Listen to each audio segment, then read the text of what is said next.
For the better part of a century, the world has run on a certain set of rules, an order that was basically built from the rubble of World War II.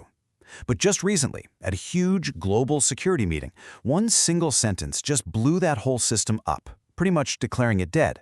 So what on earth happened? And more importantly, what happens now? So, is it really over? That's the massive question being thrown around in the halls of power right now. And trust me, this isn't just some abstract debate for politicians. The answer to this changes everything from our economy to the risk of new wars. And this is the statement that lit the fuse. Can you imagine? When a top German politician, Friedrich Merz, gets up at the Munich Security Conference and just says this out loud, it wasn't just some off-the-cuff remark. It was an earthquake. For a leader from one of Europe's biggest powers to say the quiet part out loud, well, that signals a very, very deep crisis.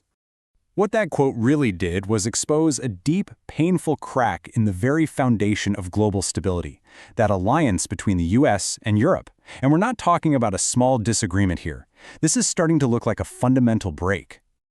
Okay, so let's try to piece this puzzle together. To really get what's going on, we have to start with the view from Europe. Let's dig into why they feel like the system they've depended on for so long has just crumbled. From where Europe is sitting, this isn't about one single problem. It's a really disturbing pattern. They see a US that doesn't seem to care about old friendships, one that kind of bends international law when it feels like it, and even threatens its own partners. So for a lot of leaders over there, the conclusion is pretty stark. We can't count on America anymore. We have to learn to stand on our own 2 feet. But here's the twist, and it's a really important one. Even though they feel completely let down, Europe isn't just walking away. Merz's speech wasn't him filing for divorce. Think of it more like a desperate plea to save the marriage. The goal, as he put it, is to repair and revive that broken trust. The big question is, can they? So, how does all this look from the other side of the pod? How is the United States responding to this accusation that they've gone rogue and smashed the global order to pieces? This quote from a US strategist really nails the American argument. They don't see this as destroying alliances at all.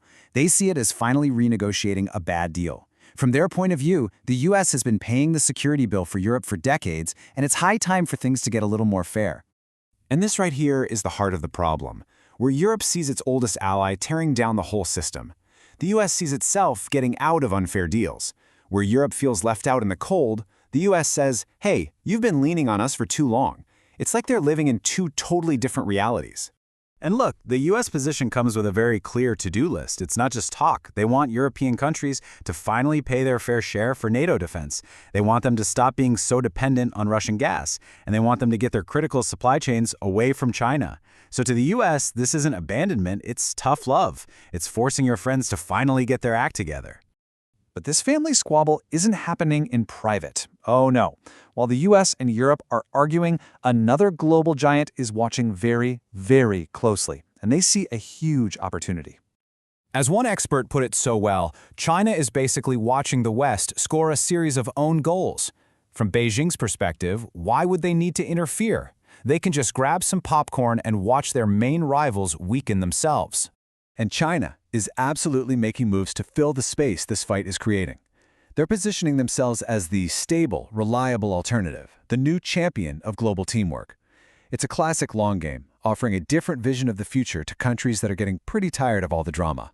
Which brings us right back to our big question. If the old American-led system really is broken, what comes next? Are we just heading for chaos, or is a new system starting to take shape? Well, it doesn't look like we're getting one single new order.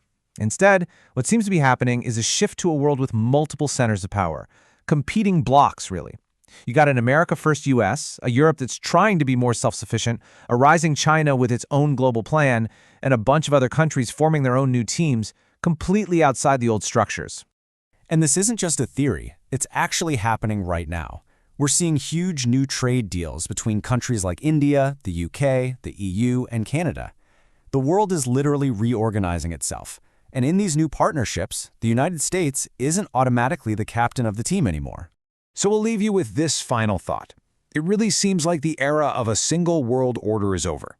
The fights between old friends, the rise of new powers, it's all creating a new, much more uncertain world. The only question left is the biggest one of all. With the old rulebook torn to shreds, who gets to write the new one?